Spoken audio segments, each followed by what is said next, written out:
إن الحمد لله نحمده ونستعينه ونستغفره ونعوذ بالله من شرور أنفسنا ومن سيئات أعمالنا من يهده الله فلا مضل له ومن يضلل فلا هادي له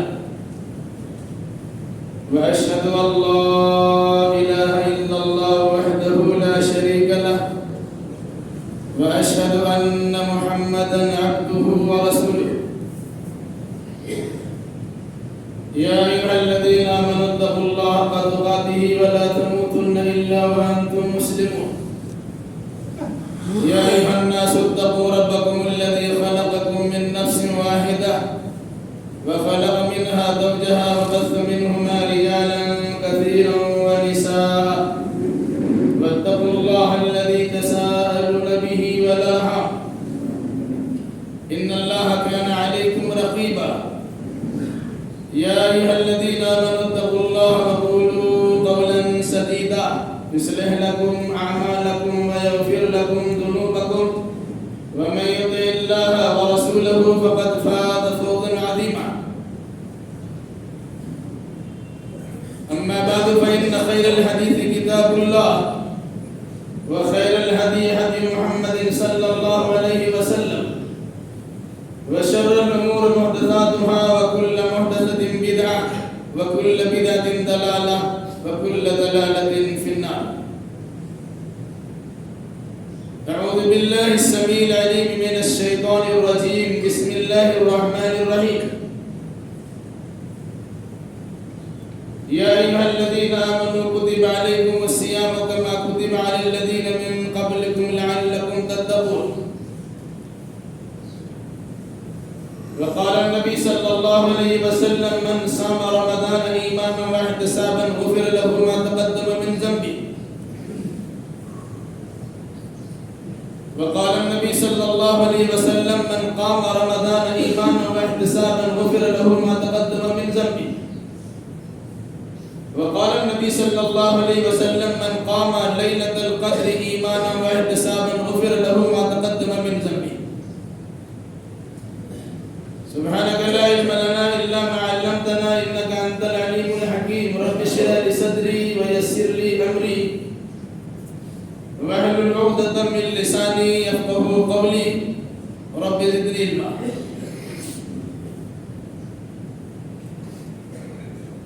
ہر طرح کی تعریف لائق و سزاوار ہے.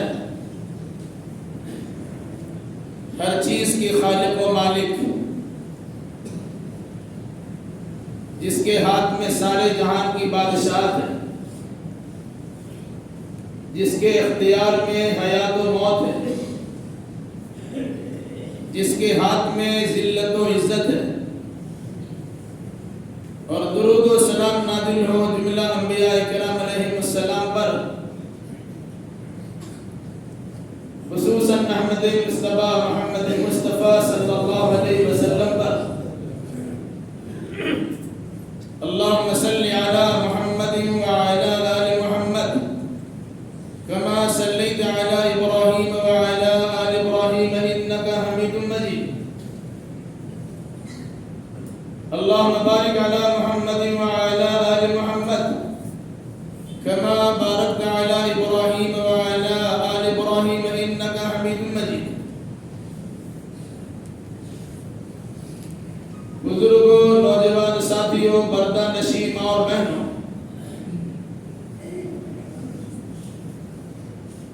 خطبہ مسنونہ کے بعد قرآن مقدس کی ایک آیت کریمہ کی تلاوت کی گئی ہے اور ساتھ ساتھ رسول اکرم صلی اللہ علیہ وسلم کی 3 حدیثیں بھی پڑھی گئی. انشاءاللہ الرحمن انہی آیت و احادیث کی روشنی میں چند باتیں آپ کی خدمت میں رکھی جائیں گی. اللہ ہمیں صحیح کہنے، صحیح سننے، صحیح سمجھنے اور صحیح باتوں پر عمل کرنے کی توفیق مرحمت فرمائے. آمین.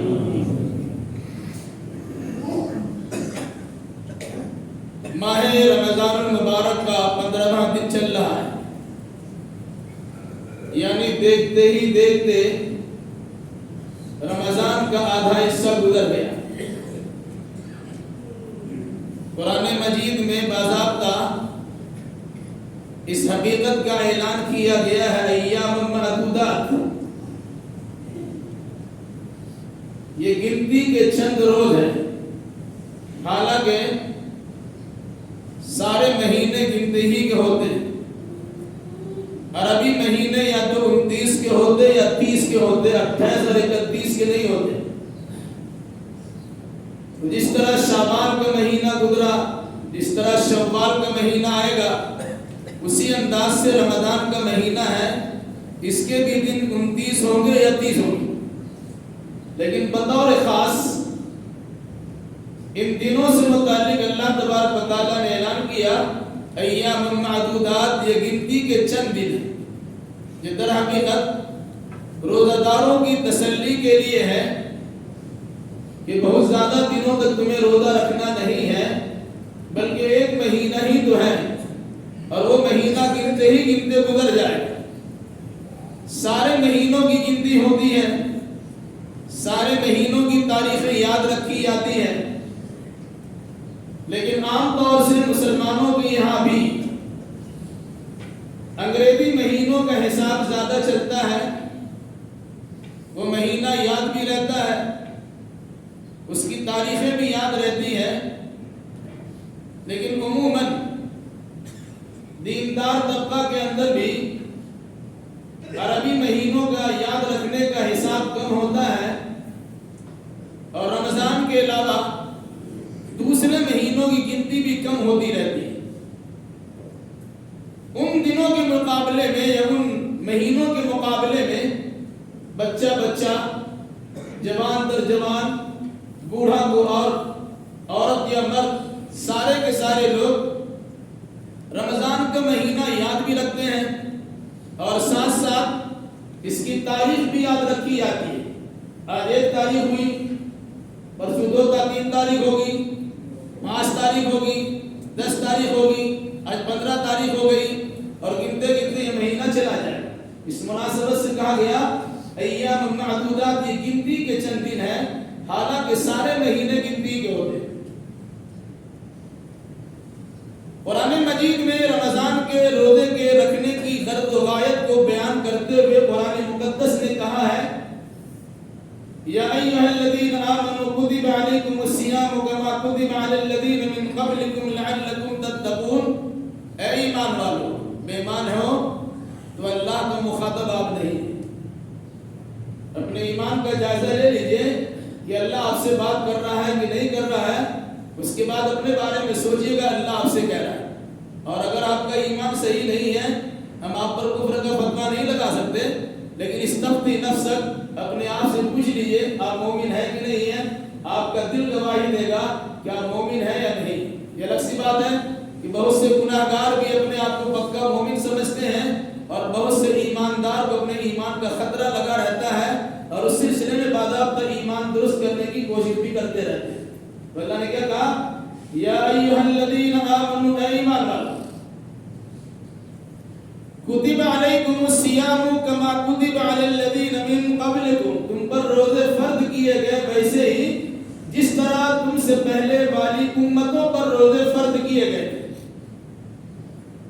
پہلے تو اہل ایمان کو خطاب کیا، دوسرا رمضان کے روزے کی فرضیت کا اعلان کیا، تیسری مثال دی گئی کہ آپ کوئی نئے لوگ نہیں ہیں جن پر روزے فرض کیے گئے، بلکہ آپ سے پہلے بھی امتیں گزر چکی ہیں، وہ بھی روزہ رکھ کر اللہ تبارک و تعالیٰ کی قربت و نزدیکی حاصل کر چکی ہیں۔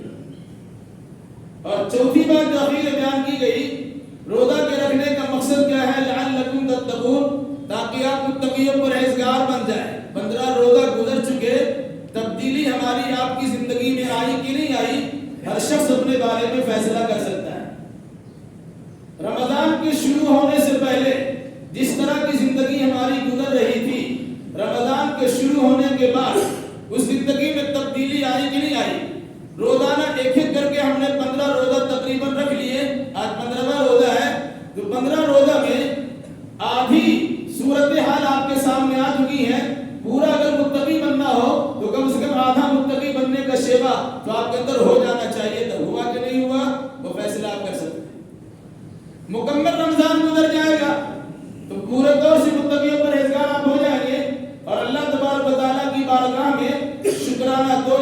شکرانہ کی شکل میں ادا کر کر اللہ تبارک و تعالیٰ کا شکریہ ادا کریں گے. وَلِتُكَبِّرُوا اللَّهَ عَلَىٰ مَا هَدَاكُمْ وَلَعَلَّكُمْ تَشْكُرُونَ. جو اللہ تبارک و تعالیٰ نے عبادت کرنے کی توفیق دی ہے اس پر اللہ تبارک و تعالیٰ کا شکر ادا کریں گے اور اللہ کی بڑائی کا اظہار کریں گے.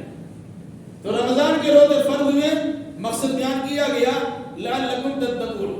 اس انداز سے اگر روزہ رکھا جائے گا کہ جس میں آپ کی آنکھ بھی روزہ رکھے, آپ کی زبان بھی روزہ رکھے, آپ کا کان بھی روزہ رکھے, آپ کا ہاتھ بھی روزہ رکھے, آپ کے پیر اور ٹانگ بھی روزہ رکھے اور آپ کے دل و دماغ بھی روزہ رکھے, تو یقیناً ان تمام چیزوں کے جسم کے سارے اعضاء و جوارح کے ساتھ اگر ہم نے آپ نے روزہ رکھا ہوگا تو تبدیلی آنی چاہیے اور ہمارے اندر تقویٰ کی صفت پیدا ہونی چاہیے.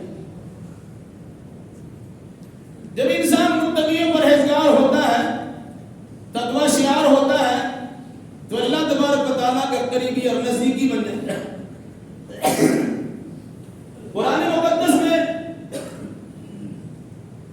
جتنی بھی عبادتوں کا تذکرہ کیا گیا اسلامی نقطۂ نگاہ سے, ساری عبادتوں کے پیچھے اللہ تبارک و تعالیٰ نے تقوی ہی کو رکھا ہے. تقوی نہیں ہے تو آپ کا حج بھی بیکار ہے, تقوی نہیں ہے عمرہ بھی بیکار ہے, تقوی نہیں ہے آپ کی زکات بھی بیکار ہے, اور تقوی نہیں ہے تو آپ کی نماز بھی بیکار ہے, اور دیگر عبادات بھی اللہ تبارک و تعالیٰ کے قابل قبول نہیں ہے. یعنی ساری عبادتوں کا ماحصل اور ساری عبادتوں کا خلاصہ اور ساری عبادتوں کا جو نچوڑ, یہ ساری عبادتوں کا مقصد تقوی ہی تقوی ہے. اگر ہم متقی و پرہیزگار بن جاتے ہیں اس کا مطلب یہ ہے کہ اللہ تبارک و تعالیٰ نے ہماری عبادتوں کو شرف قبولیت بخش دیا ہے. تقوی کے سلسلے میں ایک بات یاد رکھ لیجیے, پھر آگے بات پڑتی ہے. ایک صحابی نے دریافت کیا کہ تقوی کسے کہتے ہیں. اسے مثال سے سمجھایا گیا, اگر آپ کسی تنگ راستے سے گزر رہے ہو, کلکتہ کی زبان پتلی گلی سے گزر رہے ہو اور دونوں طرف کانٹے دار جھاڑی دار درخت ہو اور آپ کو وہاں سے گزرنا ہے, آپ گزرنے کے لیے کوشش یہ کریں گے, گزرنا تو ضرور ہے, ہر چہار جانب سے اپنے کپڑے کو سمیٹ لیں گے, اور آپ کا سینہ اگر چوڑا ہے, ہاتھ پاؤں پھیلے ہوئے ہیں, اس کو بھی سمیٹ لیں گے, اور پھر اس کے بعد آہستہ آہستہ آہستہ آہستہ آپ اس سے پار کرنے کی کوشش کریں گے کہ آپ سیدھا سیدھے نکل بھی جائیں گے اور ساتھ ساتھ آپ کے دامن یا آپ کے کپڑے کانٹوں سے الجھ بھی نہیں پائیں گے. اس طرح نکل جانے کا نام تقویٰ ہے. زندگی میں بے شمار مواقع ایسے آتے ہیں جہاں بہت ساری آلائشوں کا سامنا کرنا پڑتا ہے, بہت سارے خطرات ہمارے سامنے منڈلاتے رہتے ہیں, بہت ساری برائیاں اپنی تمام تر بے حیائیوں کے ساتھ خوبصورت انداز میں ہمارے سامنے آ رہی ہوتی ہے. ایسی چیزوں سے بچ بچا کر نکل جانا یہ تقویٰ ہے. اس کو اس طرح اگر آپ سمجھ لیں تو آسانی ہوگی. تقویٰ کا معنی ہوتا ہے پرہیز, اسی لیے کہتے ہیں متقی اور پرہیزگار. ایک انسان بیمار ہے, جہاں ڈاکٹر اسے علاج کرتا ہے اور کچھ دوا کھانے کے لیے تجویز کرتا ہے, دوا اسے دے دیتا, لیکن ساتھ ساتھ کہتا ہے کہ فلاں فلاں چیزوں سے احتیاط کیجیے گا, پرہیز کیجیے گا. شوگر کی بیماری ہو گئی ہے تو فلاں فلاں چیز نہیں کھائیے گا, آپ کا پریشر بڑھا ہوا ہے فلاں فلاں چیز نہیں کھائیے گا, یورک ایسڈ بڑھا ہوا ہے فلاں فلاں پھل یا فلاں فلاں چیزیں نہیں کھائیں. جو نہیں کھانے کے لیے احتیاط بتلائے گئے اسی کو کہتے ہیں پرہیز کرنا. عربی میں اسی پرہیز کے لیے تقویٰ کا لفظ استعمال کیا گیا ہے. یعنی عبادت تو آپ کرتے رہیے لیکن ساتھ ساتھ فلاں فلاں چیزوں سے پرہیز کیجیے, تب آپ متقی و پرہیزگار بنیں گے. قرآن مجید میں جگہ جگہ پر تقویٰ کی فضیلت کو بیان کیا گیا, اور اللہ کے نبی صلی اللہ علیہ وسلم بطور خاص کہا کرتے تھے اتقوا اللہ ما استطعتم, جہاں تک ممکن حد تک ہو سکے اللہ تبارک و تعالیٰ کا تقویٰ اختیار کرو, اللہ سے ڈرتے رہا کرو چاہے جہاں کہیں بھی ہو. آپ مسجد میں اگر اللہ سے ڈرتے ہیں تو اپنے گھر میں اللہ سے ڈریے, مکان میں ڈرتے ہیں تو دکان میں اللہ سے ڈریے, آفس میں رہتے ہیں تو بازار میں اللہ سے ڈریے. یعنی اللہ تبارک و تعالیٰ سے ڈر کی زندگی گزارنا, یہ سوچتے ہوئے کوئی دیکھے نہ دیکھے اللہ تبارک و تعالیٰ تو دیکھ رہا ہے, یہ ہے تقویٰ. تو رمضان کے روزے کی فرضیت کی غلط روایت اور اس کا مقصد یہ بیان کیا گیا لعلکم تتقون, تاکہ آپ متقی اور پرہیزگار بن جائے. متقی معنی بچنے والا, کس سے بچیں گے؟ برائیوں سے بچیں گے. کس سے بچیں گے؟ رسوائیوں سے بچیں گے. کس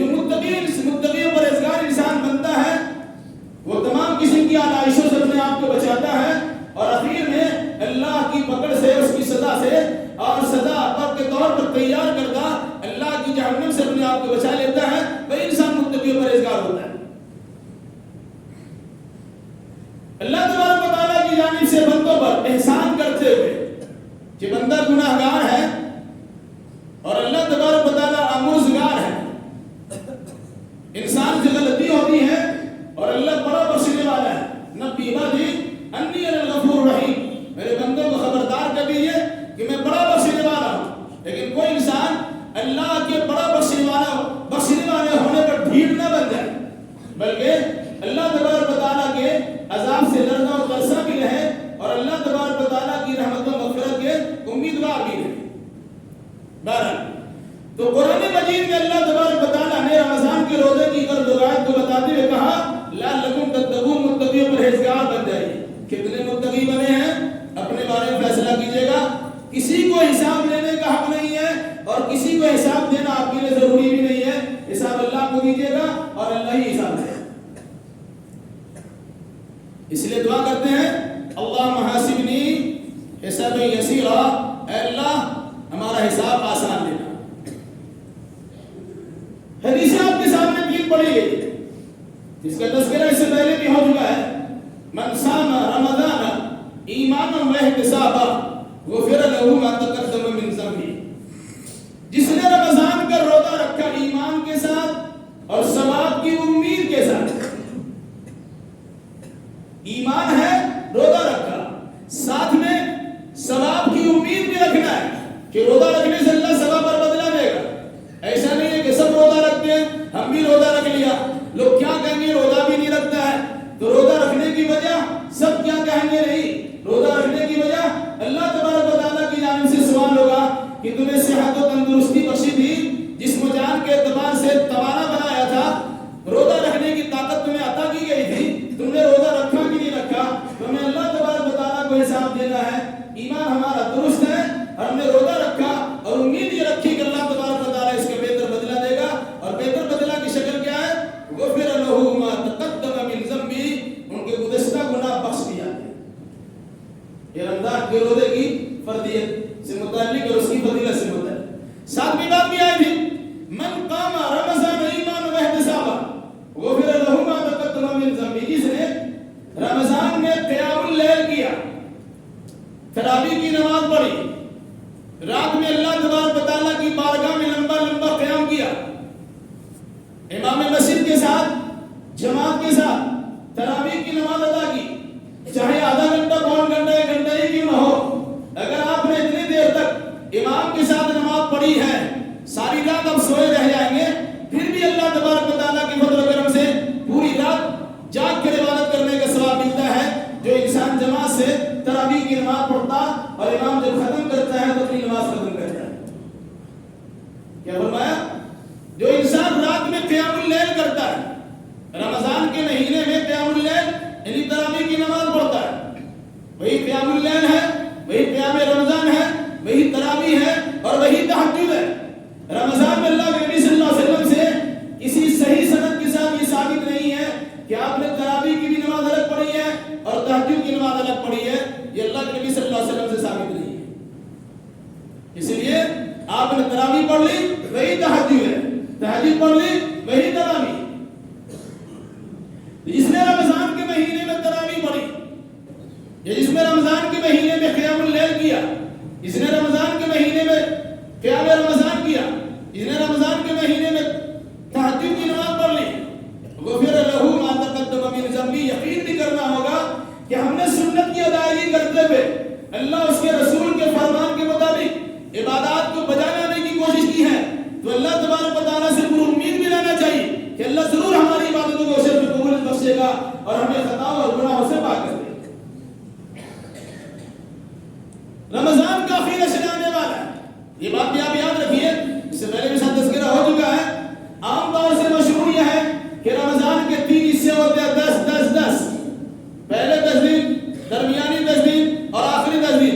ایک ضعیف حدیث کی بنیاد پر بڑا پرچار ہوتا ہے، اولہ رحمت واوسطہ مغفرۃ وآخر عتق من النار، پہلے 10 دن رحمت کے ہوتے ہیں، درمیانی مغفرت کے ہوتے ہیں اور آخری عشرہ جہنم سے آزادی کے ہوتے ہیں۔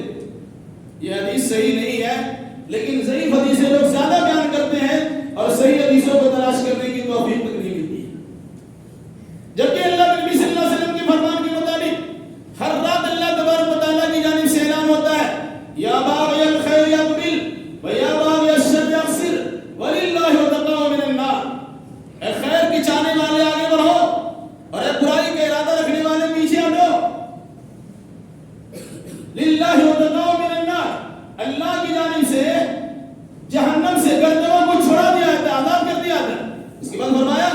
وذلك فی کل لیلہ، یہ ہر رات کا معاملہ ہے۔ جب اللہ کے نبی صلی اللہ علیہ وسلم فرماتے ہیں کہ ہر رات گردن چھڑایا جاتا ہے جہنم سے، تو آخری عشرہ کا انتظار کرنے کی کیا ضرورت ہے؟ اس لیے یہ عقیدہ رکھنا چاہیے کہ شروع ہی سے رحمتوں کا برکھا برستا ہے، مغفرتوں کی چھاؤنی تیار ہوتی ہے، اور علاوہ اس کے انسان کو معاف کر دیا جاتا، رحم و کرم کے سمندر میں نہانے کا موقع ملتا، اور گناہوں سے اس کی دھلائی صفائی ہو جاتی، وہ جہنم سے بچنے والا اور جنت میں داخل ہونے والا بن جاتا ہے۔ اگر ہم نے اس طریقے سے رمضان کے روزے اور اس کے ایام اور اس کی راتیں گزار دی، روزہ بھی رکھ لیا، رات میں قیام اللیل بھی کر لیا، امید کیا رکھنا ہے؟ روزہ رکھنے سے بھی گناہ معاف ہوتا ہے، اور رات میں قیام اللیل کرنے سے بھی گناہ معاف ہوتا ہے۔ یہ دو ذرائع ہم نے اپنا لی، ڈھیل ہونے کی ضرورت نہیں ہے۔ اپنی عبادتوں کو دیکھیے کہ عبادت ہم نے اللہ اس کے رسول کے فرمان کے مطابق انجام دی ہے کہ نہیں دی ہے؟ اگر دی ہے، تمام ارکان و شرائط کی پاسداری ہم نے کی ہے، تو ہمیں امید بھی رکھنی چاہیے اور اللہ تبارک و تعالیٰ پہ بھروسہ بھی رکھنا چاہیے۔ علاوہ اس کے رمضان کا آخری عشرہ مخصوص عبادتوں کے لیے اللہ کے نبی صلی اللہ علیہ وسلم نے مخصوص بھی کیا پورے سال میں، اور پھر رمضان کے مہینے میں 1 سے 20 تک اتنی محنت آپ نہیں کرتے تھے جتنی محنت و جافشانی، جتنی عبادتوں میں مجاہدہ رمضان کے اخیر عشرے میں اللہ کے نبی صلی اللہ علیہ وسلم کرتے تھے۔ یعنی 21 سے جو شروع ہوا 29-30 تک جو تاریخیں آپ کے سامنے آئی، جو ایام آپ کے ملے، جو دن آپ کو میسر ہوئے، رات و دن کا معاملہ ایسا ہے کہ اللہ تبارک و تعالیٰ کی جانب سے ان راتوں اور ان دنوں کی فضیلت بہت زیادہ ہے۔ اس مناسبت سے بطور خاص اللہ کے نبی صلی اللہ علیہ وسلم نے 2 عمل خاص طور سے کرنے کی تاکید بھی کی ہے۔ ایک تو یہ ہے کہ جس رات میں اللہ تبارک و تعالیٰ نے قرآن کو نازل کیا، جنہیں عربی میں لیلۃ القدر اور اردو اور فارسی میں شب قدر کہا جاتا ہے۔ عام طور سے شب قدر ہم لوگ جانتے ہیں، شب قدر قدر والی رات، تعظیم و تکریم والی رات، عزت و احترام والی رات، تقدیر کے بننے بگڑنے والی رات، مقامات اور جگہوں کو تنگ کر دی جانے والی رات۔ ان وجوہات کی بنیاد پر شب قدر کو شب قدر کہا جاتا۔ انا انزلناہ فی لیلۃ القدر، ہم نے اس قرآن کو لیلۃ القدر میں نازل کیا، یعنی شب قدر میں نازل کیا۔ اس شب قدر میں نزول کے نتیجے میں شب قدر 1000 رات سے بہتر ایک رات، 84 سال 4 مہینوں سے بہتر ایک رات۔ اگر ایک رات آپ نے عبادت کر لی اور اللہ کی بارگاہ میں وہ عبادت قبول ہو گئی، وہ آپ نے 84 سال 4 مہینہ یا 3 مہینہ آپ نے عبادت کر لی اور اللہ تبارک و تعالیٰ کی قربت و نزدیکی حاصل کر لی۔ تو شب قدر رمضان کے اخیر عشرے میں رکھی گئی 21 سے لے کے 29 تک۔ فرمایا اللہ کے نبی صلی اللہ علیہ وسلم نے تحروا لیلۃ القدر فی المثل من 10 الاواخر من رمضان، رمضان کے اخیر عشرہ کی تاک راتوں میں شب قدر کو تلاش کیا کرو۔ شب قدر تلاش کرنے کا مطلب ایسا نہیں کوئی چیز کھوئی ہوئی ہے بتی جلائے اور اس کو کھوج لے۔ تلاش کرنے کا مطلب یہ ہوگا کہ آپ کے اوقات ضائع نہ ہونے پائے، ان اوقات کو اللہ کی بندگی میں گزارے، اللہ تبارک و تعالیٰ سے خصوصی لو لگائے، جس میں قرآن کی تلاوت بھی ہے، جس میں ذکر و اذکار بھی ہے، جس میں دعا و مناجات میں بھی ہے، جس میں نماز بھی ہے، اور جس میں دیگر اللہ تبارک و تعالیٰ سے لو لگانے کی شکلیں بھی ہیں۔ تو شب قدر 1000 مہینوں سے بہتر، جس کی تاکید اللہ کے نبی صلی اللہ علیہ وسلم نے کی ہے اور جس کی فضیلت کو قرآن مجید نے بیان کیا ہے، اور اللہ کے نبی صلی اللہ علیہ وسلم نے عملی طور سے اس کی فضیلت کو اجاگر کرایا۔ اتنا مجاہدہ، اتنی مشقت، اتنی عبادتوں میں ریاضت نہیں کرتے تھے عام دنوں میں، جتنا رمضان کے اخیر 10 دنوں میں اور 10 راتوں میں اللہ کے نبی صلی اللہ علیہ وسلم کی عبادت کرنے کا معمول تھا۔ وجہ شب قدر کی تلاش تھی۔ رمضان ہو یا اخیر عشرہ، اس سلسلے میں ایک بات یہ بھی یاد رکھیے، چونکہ رمضان کی فضیلت قرآن سے ہے، شروع میں یہ بات آپ کے سامنے آ چکی ہے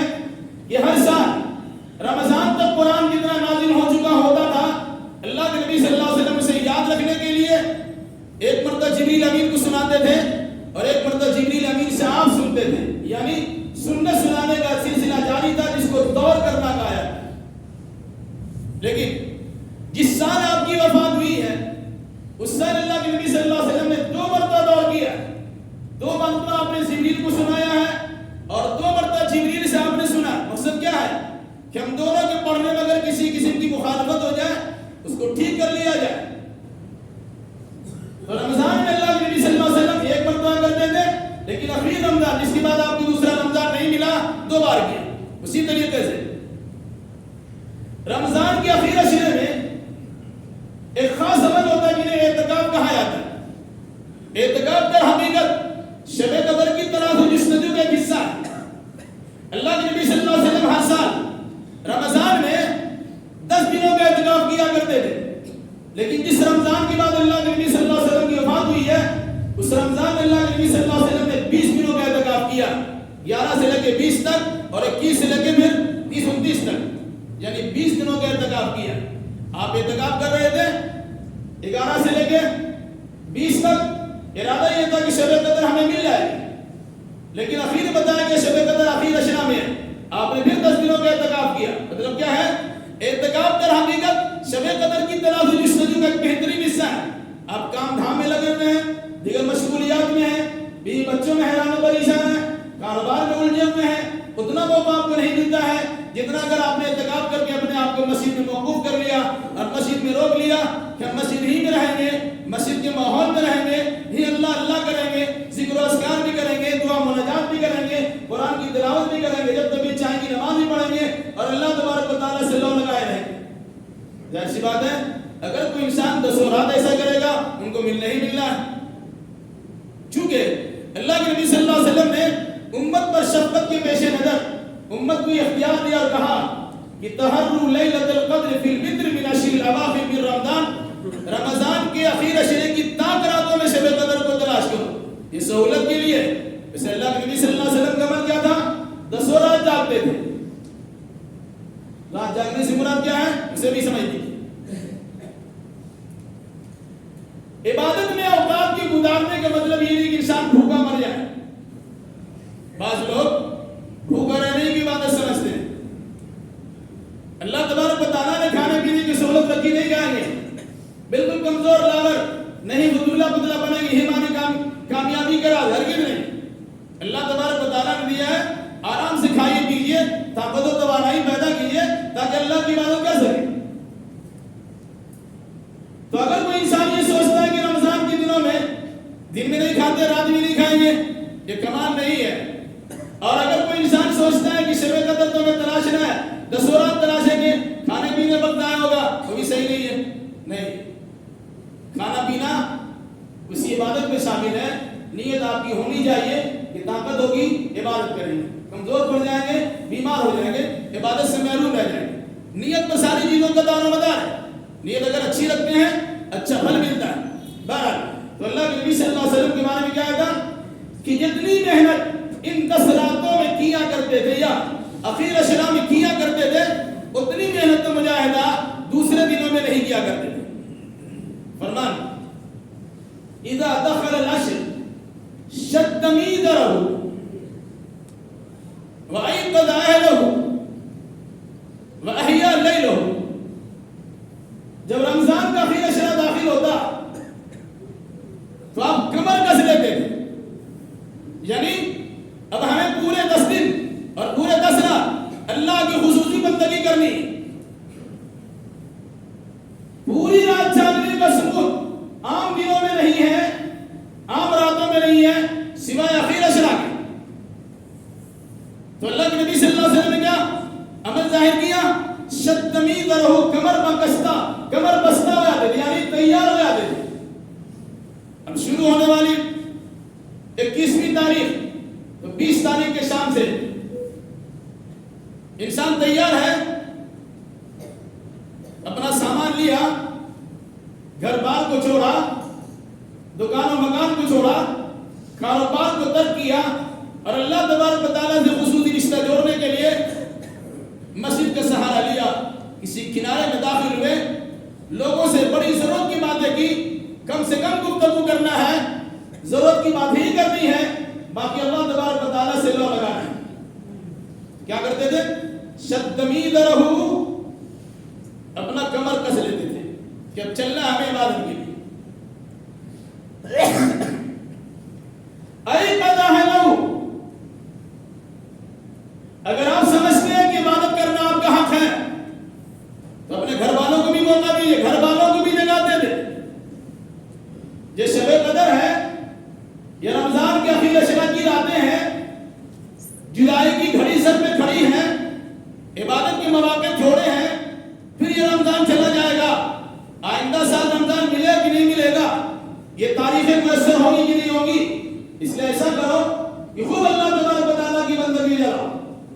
آپ خود بھی کرتے تھے، ایقظ اہلہ، اپنے گھر والوں کو بھی جگایا کرتے تھے، اور کیا کرتے؟ احیا لیلہ، رات کو زندہ رکھتے تھے، یعنی رات سوتے نہیں تھے۔ آج کل رات زندہ رکھنے کا طریقہ ہمارے یہاں ہے، پورے رمضان میں لوگ سوتے نہیں ہیں، ایسے بھی لوگ ہیں رمضان میں سوتے نہیں ہیں، اس لیے نہیں کہ قرآن کی تلاوت کرنا ہے، اس لیے نہیں کہ خود اللہ کی بندگی کرنی ہے، کیرم بورڈ کھیلنا ہے، علاقے کے لوگوں کو جگہ کے رکھنا ہے، جگہ جگہ پر بتیوں کا انتظام کر کے وہاں نکڑ پہ کھڑا ہو جانا ہے۔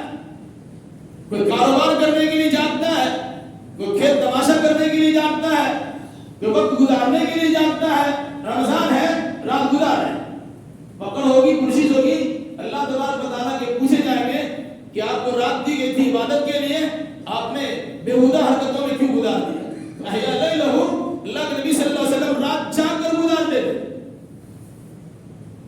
اس لیے اخیر اشراء کے آنے سے پہلے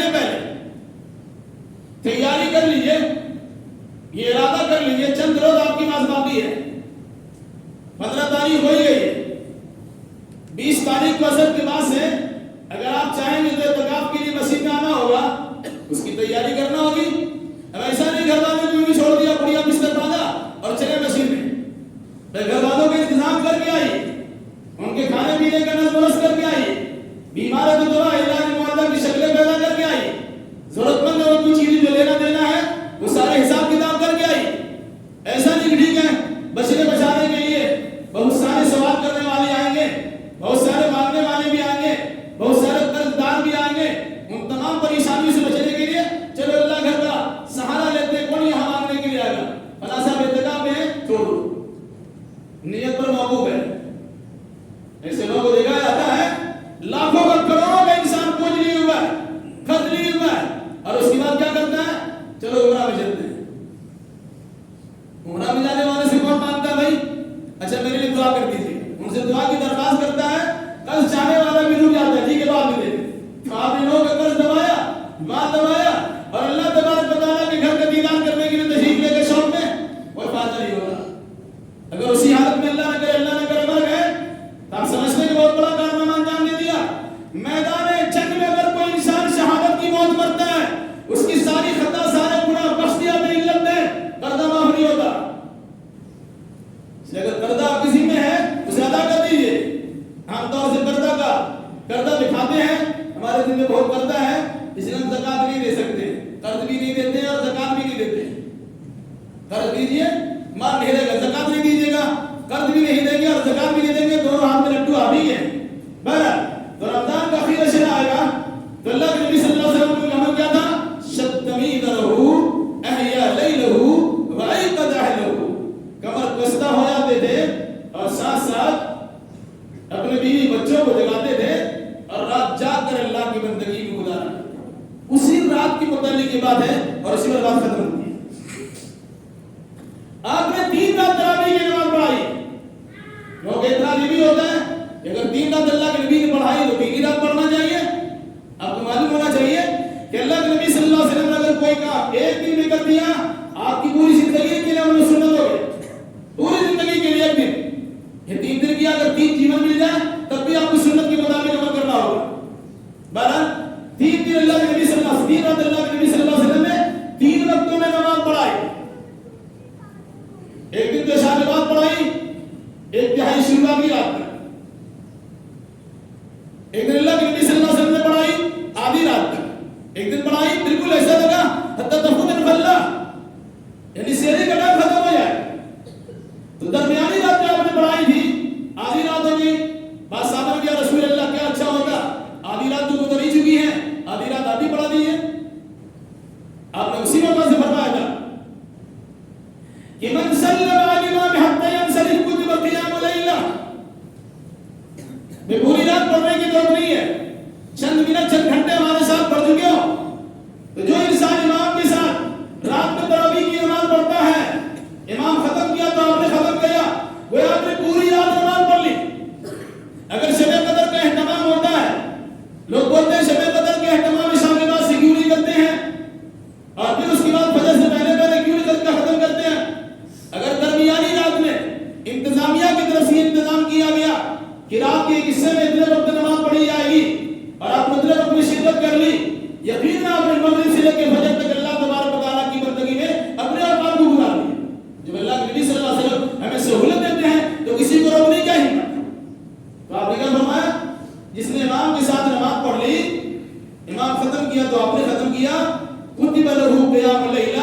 پوری رات قیام کرنے عبادت کرنے کا ثواب کو مل گیا. بہرحال تو شب قدر جو آنے والی ہے اس سلسلے میں بھی آپ تیار رہیے. اس سے پہلے کچھ مسائل آپ کے پاس ہوں گے, گھریلو مسائل ہوں گے, کپڑے کی خریداری کی صورت ہوگی, اس کا تذکرہ شروع میں کیا جا چکا ہے, لین دین کا معاملہ ہے, تعلقات والے افراد سے ملنے جلنے کی بات ہے. مسائل کو حل کر لیجیے اور عبادت کے لیے اپنے اوقات کو فارغ کرنے کی کوشش کیجیے. یقیناً اگر اللہ اس کے رسول کے فرمان کے مطابق ہم نے رمضان کے دنوں گزارا اور رمضان کی راتوں کو پسند کیا تو ضرور بھی ضرور اللہ کی جانب سے ہمیں فائدہ ہی فائدہ میسر ہوگا. ہماری خطائیں بخشی جائیں گی اور ہمارے گناہ مٹائے جائیں گے. حدیث رسول یاد رکھیے, جس نے رمضان میں قیام رمضان کیا یا شب قدر میں رات میں قیام کیا یا دن میں روزہ رکھا ایمان کے ساتھ اور ثواب کی امید کے ساتھ, گناہ معاف ہو جاتے ہیں. وہ پھر لہو ما تقدم من ذنبی, گزشتہ گناہ معاف ہوتے ہیں.